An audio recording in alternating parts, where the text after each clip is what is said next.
নমস্কার বন্ধুরা, আমাদের চ্যানেলে আপনাদের স্বাগতম। আজকে আমি তৈরি করব ইলিশ মাছের ভাপা।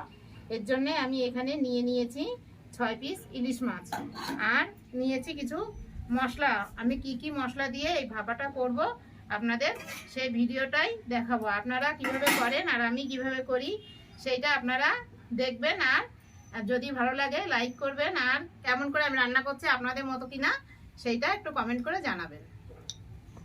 এখন আমি নিয়ে নিচ্ছি এখানে 2 চামচ পোস্ত, আর নিচ্ছি হাফ চামচ জিরা, নিচ্ছি 1 চামচ সর্ষে, আর দিয়ে দিচ্ছি 1 চামচ চারমগজ।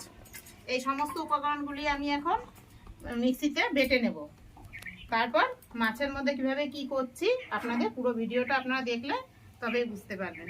আমি মিক্সিতে এইগুলি সব বাটবো বলে বাটিতে নিয়েছি। আর এর মধ্যে একটু সর্ষে আছে বলে আমি সামান্য একটু হলুদ এর মধ্যে আর একটু লবণ দিয়ে দেবো। মশলাটা আমার বাটা হয়ে গেছে। এখন আমি এই মশলাটা পুরোটাই মাছের মধ্যে ঢেলে দিচ্ছি। এর মধ্যে দিয়ে দিচ্ছি তেল, কাঁচা সরিষার তেল, আর দেব এই চামচটা 1 চামচ লঙ্কার গুঁড়ি, আর এখানে দিয়ে দেব 1 চামচ কালো জিরে, ছোট চামচের 1 চামচ, 1 চামচ লবণ। এই সমস্ত উপকরণগুলি দিয়ে আমি ভালো করে মাছটাকে মেখে নিচ্ছি। আমার একটু তেল মনে হচ্ছে কম হয়েছে, আমি আরেকটু তেল দিয়ে দেবো এর মধ্যে।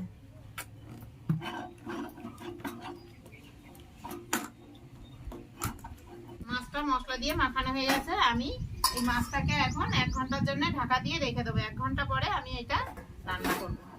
আমি মাছটা 1 ঘন্টার জন্য ম্যারিনেট করে রেখে দিয়েছিলাম। 1 ঘন্টা হয়ে গেছে। এখন আমি মাছটা রান্না করব। এর জন্য আমি প্রথমেই গ্যাসটা জ্বেলে নিচ্ছি। গ্যাস জ্বেলে কড়াই বসিয়ে দিচ্ছি। আর কড়াইতে আমি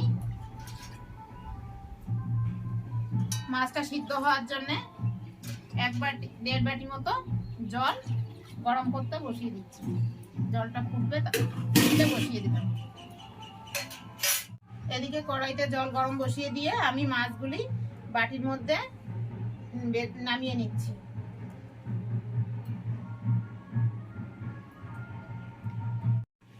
এখানে মিক্সির বাটিতে যে মশলা লেগেছিল সেই মশলা আর এই থালায় যে মশলাটা ছিল তার মধ্যে একটু জল দিয়ে ভালো করে থালাটা ধুয়ে আমি এর মধ্যে সেই জলটুকুই দিয়ে দিচ্ছি। আর কোনো জল দেব না। সম্পূর্ণ জিনিসগুলি দেওয়া হয়ে গেছে। আমি এখন বাটির মুখিটা আটকিয়ে দিলাম।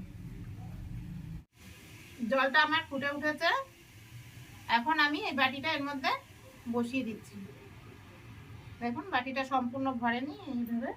আর আমি বাটি বসিয়ে দিয়ে ওটাও ঢাকা আছে, তারপরেও আমি আর একটা ঢাকা একটুখানির জন্য দিয়ে রাখবো, পরে নামিয়ে দেবো।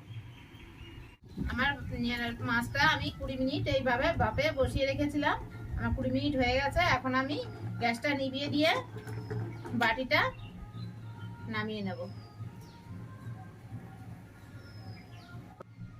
আমি এখন এই বাটিটা খুলে দেখাচ্ছি আপনাদের যে আমার মাছ ভাপাটা কেমন হয়েছে।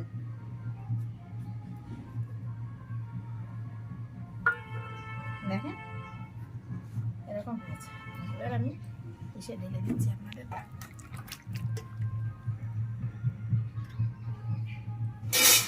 আপনারা এইভাবে বাটির মধ্যে সিদ্ধ করতে পারেন, আবার কড়াইতেও ওইভাবে সিদ্ধটা করতে পারেন।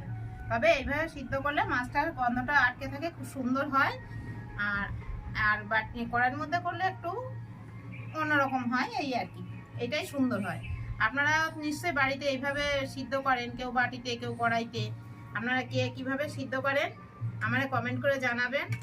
আর আমার এই সিদ্ধটা কেমন লাগছে আপনাদের, যদি ভালো লাগে তবে একটা লাইক করে দেবেন।